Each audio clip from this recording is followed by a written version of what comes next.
Olá, juntos novamente. Vamos dar sequência à nossa jornada acerca do estudo das religiões. Nós estamos falando, no último encontro, compartilhamos sobre o islamismo, desde o primeiro momento da sua fundação, com o advento de Maomé. A experiência inicial que ele teve, segundo a história conta-nos, de ter tido um encontro com um anjo, e este tendo dado a ele diretrizes acerca da forma que deveria parametrizar sua visão religiosa, combatendo a idolatria e combatendo justamente uma visão de adoração politeística. Isso trouxe problemas para Maomé. Ele sai da sua cidade natal, em Meca, ele migra para Medina e depois disso ele começa a ser um líder de grande influência. Como todas as religiões, nós vamos falar de forma recorrente sobre essa temática. Guarde sempre, todas as religiões e grandes religiões no mundo, elas têm uma figura carismática que atrai ou arrebata multidões. Indivíduos que têm aí um carisma extremamente elevado, que através da sua forma de falar, de proceder, ele consegue influenciar muita gente. Da mesma sorte, é o caso de Mohammed, que vai atrair muitos adeptos, muitos seguidores ao seu foco, ao seu pensamento de visão. Todas as vertentes religiosas históricas, e principalmente as mais antigas, elas detêm uma tradição não exclusivamente oral, mas prioritariamente elas têm uma tradição também escrita. A escrita tende a ser extremamente útil porque ela vai fazer com que esta visão, este ensinamento, esta postulação de ideias, ela possa ser transpassada ou possa ser transposta, possa alcançar tempos outros, tempos futuros. O ensinamento ele não vai ficar circunscrito a apenas uma tradição oral que pode ser apagada, esquecida ou facilmente modificada com o passar do tempo. Todavia, vamos fazer aqui um contraponto, um parêntese.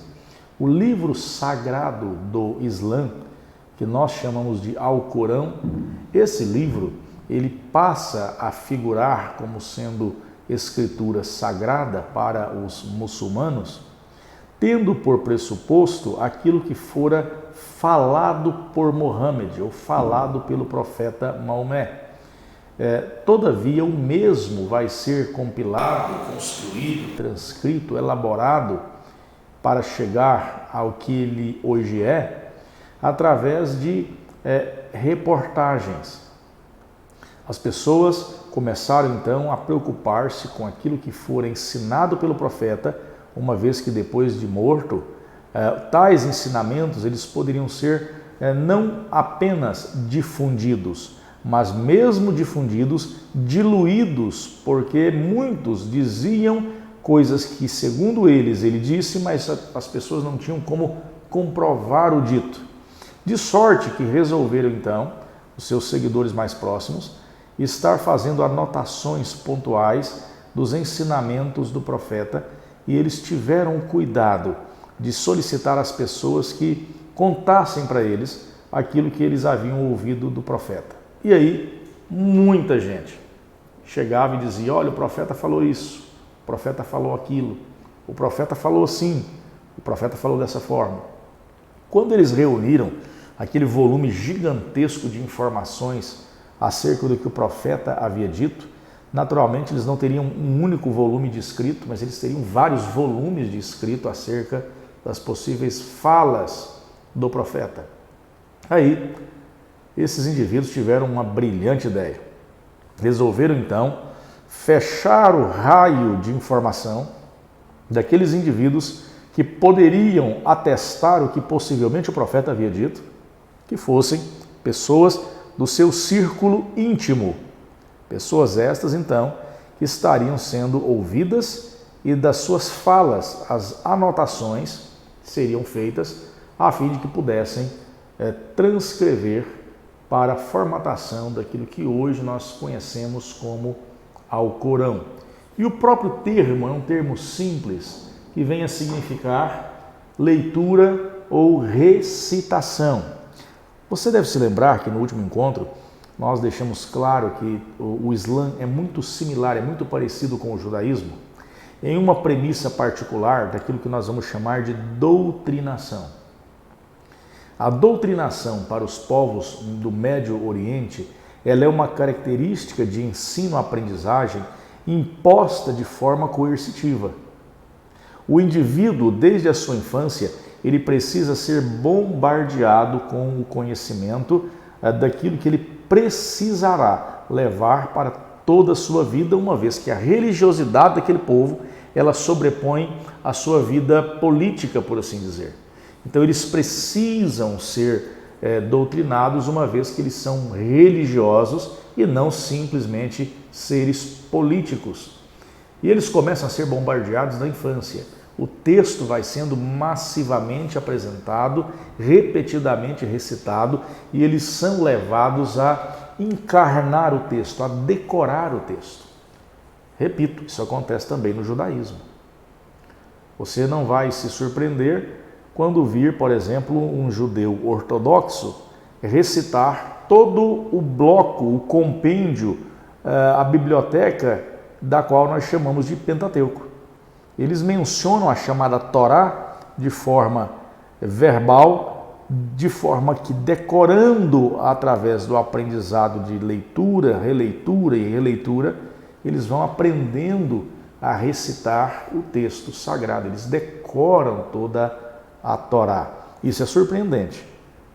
É fácil? Para alguns pode ser, mas para o ser humano, o homem mediano, naturalmente demanda esforço, dificuldade, tempos e horas de leitura que demandam esse envolvimento, esse comprometimento. Eles fazem isso. A doutrinação deles é muito boa. De sorte que o Alcorão, essa leitura ou recitação, ela precisa também levar o indivíduo a conhecer o conteúdo do escrito sagrado, não meramente quando ele abre para folheá-lo e ele tem liberdade ou facilidade de manuseio com o material, mas principalmente porque ele aprendeu, ele assimilou, ele encarnou, ele decorou aquele texto. Então a ideia do Alcorão leva a essa ideia da recitação. Esse livro vai conter justamente aquilo que é pontuado como as revelações de Gabriel, o arcanjo, feitas ao profeta Maomé. Alguns preceitos religiosos são ensinados no Alcorão, que são preceitos voltados a seus dogmas e à moralidade do fiel muçulmano. Consta este material, o Alcorão, de cerca de 114 capítulos, dos quais nós chamamos de shuras. Eles são utilizados para trazer os ensinamentos que o profeta havia então passado para os seus seguidores. Contém não somente palavras de louvor, mas ele também remete alusões às características da divindade ou de Alá, como também vai descrever como seria o paraíso para o muçulmano, como se dará o juízo final, né? Sem contar algumas possíveis narrativas ou lendas. Guarde bem, lenda, com uma certa restrição e cuidado entre aspas, porque quando falamos sobre o ensino bíblico acerca da historicidade judaico-cristã e quando nós lidamos com a terminologia lenda, podemos ser tendenciosamente levados a aderir ao pensamento de um teólogo contemporâneo chamado Bultmann, que desenvolveu a chamada teoria da demitologização. Mas esse tema é um tema para a matéria própria, que é a teologia contemporânea. Mas estou fazendo menção porque Bultmann, criando o pensamento acerca dessa ideia de desfazimento do mito, ele olha para passagens bíblicas onde coisas que, segundo o relato, ocorreram, que para o homem são coisas impossíveis de acontecer, ele as relega ao rol de lendas ou histórias ou mera mitologia judaica. Por isso, repito, nós temos que ter certa cautela e cuidado quando utilizamos essa premissa descritiva. Mas então o Islã nasce através do chamamento, da visão, da epifania que Mohammed tem do arcanjo Gabriel, que vai trazer para ele diretrizes acerca do culto, de como cultuar, de quantos deuses ou que Deus cultuar e a forma de procedimento para o povo na sua época. Nós também temos aquilo que para o meio muçulmano denota a sua profissão de fé, a sua convicção de fé, aquilo que eles acreditam. O Islã é, ao mesmo tempo, uma perspectiva de fé religiosa, como também uma comunidade social e política. Perceba, a ideia do islamismo, ela ultrapassa meramente o ambiente da religiosidade humana. O indivíduo que faz parte do Islã, ele respira e transpira a sua religiosidade também no âmbito da vida social, no seu dia a dia, como também na sua vida política. E perceba, quando nós utilizamos as terminologias, e eu vou apenas mencionar a terminologia com a definição do termo política, porque política tem a ver com economia, política tem a ver com o cuidado da casa. Essa ideia da política traz a premissa da economia nesse sentido, nesses termos. O homem é um ser político, de sorte que o Islã ele consegue abrir bem o leque para atentar para essas demandas da sociedade onde ele vigora, a fim de que esses indivíduos não meramente apresentem ou externem sua visão religiosa, mas essa visão religiosa é norteadora também da sua vida social, como, em consequência, sua vida política. Sua doutrina enfatiza, como nós já mencionamos, uma perspectiva monoteística rígida. Não é um monoteísmo flexível, algo suave. Deus é o único. E Deus é o patriarca, e é o Deus do patriarca Abraão. Esse Deus único, o Deus do patriarca Abraão, para eles o nome é Alá, aquele que está no alto. Naturalmente, nós poderíamos tentar fazer aqui uma diferenciação, um contraponto entre o Alá do Islã e Adonai, Yahvé, Hashem Adonai. Você vai usar o termo que quiser para o Deus hebreu. Em qualquer momento, em qualquer forma, nós poderíamos fazer uma boa distinção para mostrarmos a você, para que pudéssemos perceber as discrepâncias, a diferença entre Alá e Jeová ou Yahvé, mas que para eles seriam a mesma figura divina. Deus para eles é uno, Deus não é trino, ele é transcendente e onipotente. Percebam que a particularidade do pensamento muçulmano não aceita a ideia da possibilidade de o eterno Deus ser um Deus trino, mas para eles ele é um único Deus. Por isso a teologia unicista que eles vêm adotar, que eles vêm aderir, ela também é percebida em alguns movimentos cristãos da nossa presente era. O muçulmano, aquele que faz parte do Islã, ele crê que existam anjos bons e que existam anjos maus. Dentro da perspectiva bíblico-doutrinária da revelação escriturística, nós vamos saber que, aparentemente, ou em partes, todavia nós precisamos fazer uma explicação bem adequada, a ideia de anjo bom e anjo mau tem a ver com anjos que não foram lançados por terra, que não caíram com Satanás, e aqueles anjos que com ele caíram. Esses vão ser por nós chamados de demônios.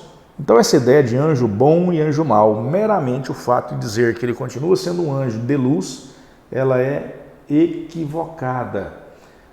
Para eles, Alá revelou-se através de muitos profetas, ou seja, Deus, o Altíssimo, ele se revelou através de muitos profetas. Abraão, Moisés, Jesus. Mas quem é o maior dos profetas para o Islã? O maior dos profetas para eles, naturalmente, é Maomé. Isso indiscutivelmente você não conseguiria em lugar nenhum no globo terrestre, mesmo no Brasil, sendo um lugar extremamente pacífico, que aceita todas as vertentes e matizes religiosas, você não conseguiria dissuadir um muçulmano acerca dessa premissa, dessa convicção de fé que faz parte aí do seu legado religioso. Nós falamos um pouco sobre o livro sagrado, nós falamos um pouco sobre fé e nós vamos falar um pouco sobre a sua prática cultica.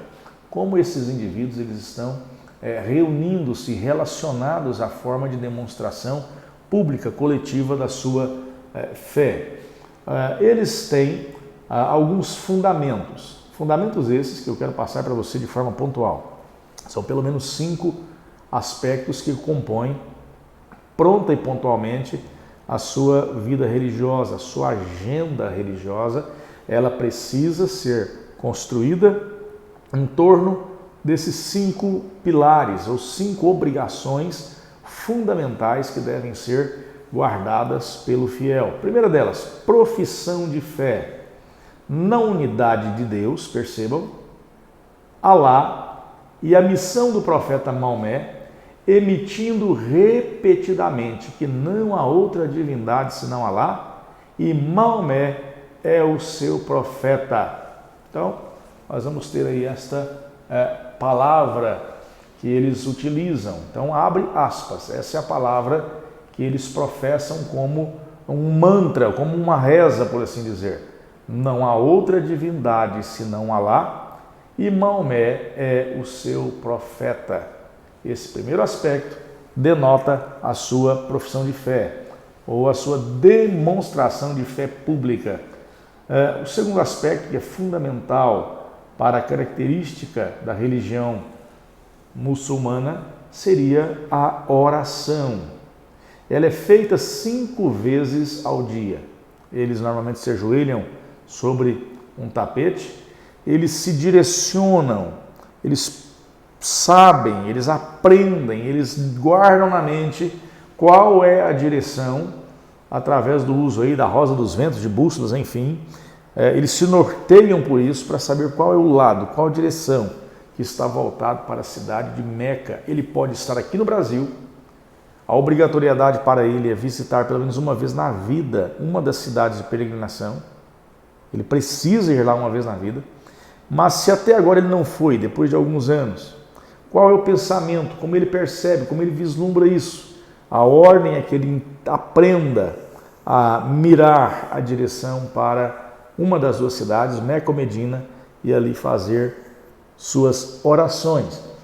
5 momentos que são importantes para que eles possam se dedicar, né? Eles têm todo um cuidado com o seu aparato de vestuário. Eles têm todo um cuidado com a sua preparação, ou a sua limpeza, ou o seu asseio. E eles estão sempre reunidos. Você vai perceber que as mesquitas, elas são prioritariamente espaço masculino. Você não vai ver, salvo em alguns lugares que já está começando a existir, países mais liberais, mesquitas para frequentar, para que mulheres possam vir a frequentar. De sorte que a vida de oração deles é uma vida que é parametrizada em uma metodologia onde todos precisam, repito, pelo menos 5 vezes ao dia, se debruçar, voltando-se para Meca, para fazer suas orações.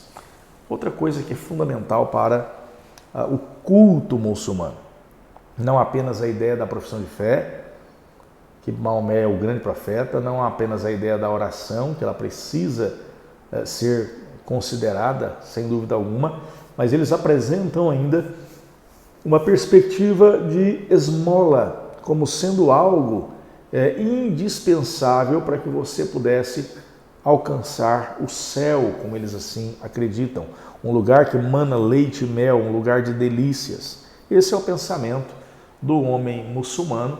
Desde a sua meninice, ele vai sendo treinado para pensar assim, ele vai sendo doutrinado para pensar assim, e ele vai chegar justamente à altura da sua maturidade, desejando ardentemente para que esse período de oração seja efetivamente cumprido e ele o faz com tranquilidade.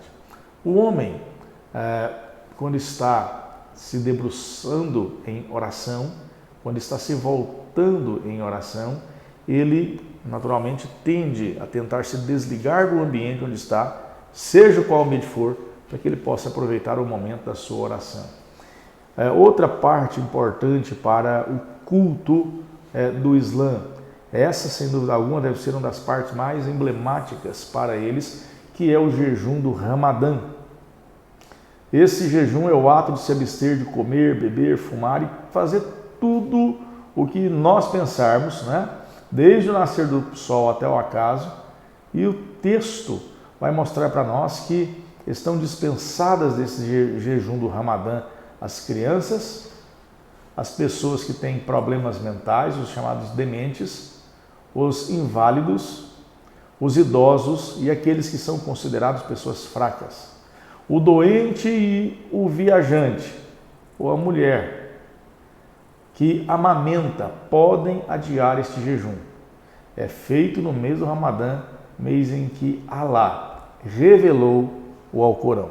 Então a festa do Ramadã, o momento do Ramadã, ele é feito e alcança muita gente porque eles estão agradecidos pelo agir de Deus, segundo eles, Alá, em prol de suas vidas.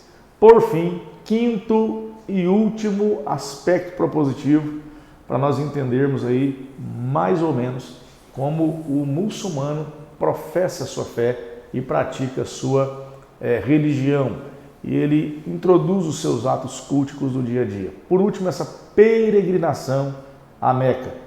Como eu havia dito, ela deve ser feita pelo menos uma vez na vida. E se as circunstâncias permitirem, isto é, se estiverem em condições físicas e materiais para empreenderem a viagem, lá devem dar 7 voltas numa pedra gigante, que é chamada de Kaaba. Esse lugar, pessoal, no período das festividades do Ramadã, que está aí concomitantemente relacionado à peregrinação à Meca, você vai perceber que aquele lugar lota de pessoas que ficam apinhados, o lugar fica muito cheio e correm risco até de pisoteamento. Já aconteceram alguns acidentes e vidas foram perdidas em estando nesse lugar e as pessoas se aglomeraram muito. Essa peregrinação, ela precisa constar justamente nesse aspecto, de que a orientação seja, segundo a premissa deles, de que as condições físicas e materiais para empreenderem a viagem para fora, ela deve ser de 7 voltas à Kaaba. Isso é bem interessante para nós. Se você puder depois assistir a algum vídeo desse evento em particular, você vai perceber a magnitude do que é aquele ambiente lotado de homens. Vamos caminhar. Eles não apenas priorizam o fazer culto, mas eles também são indivíduos que gostam de fazer festas. Essa é uma característica do Médio Oriente. Os indivíduos também gostam de se envolver nas festividades. Uma delas, nós vamos chamar de Eid es-Shehir. Essa festa dura 3 dias e realiza-se no mês de Shaval. Celebram o fim do jejum e dá ocasião às pessoas de se encontrarem, trocar presentes, prendas e desejarem os chamados votos de felicidade. Eles têm também outra festividade chamada Ashura, que significa o 10º, é no dia 10 do mês que eles vão chamar de Muharram. Foi nesse dia que Deus teria criado Adão e Eva, tal como o paraíso e o inferno, e um dia de jejum. Mas à tarde, os crentes fiéis às tradições, comem uma espécie de iguaria composta com muita fruta seca. São precisas 40 espécies de ingrediente que é misturado, que é cozido ali em fogo brando por horas, para que eles possam estar se deliciando. E eles vão ter outros episódios de festividade. Eu acredito que, tendo no primeiro momento a impressão daquilo que o Islã vai trazer para nós, nós conseguimos fazer aí essa equalização da ideia.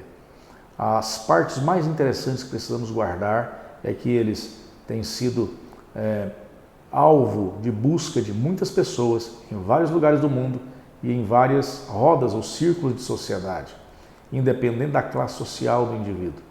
Nós vamos perceber que, via de regra, o indivíduo, quando se converte, a tendência é que ele mude de nome e escolha nomes com significados árabes.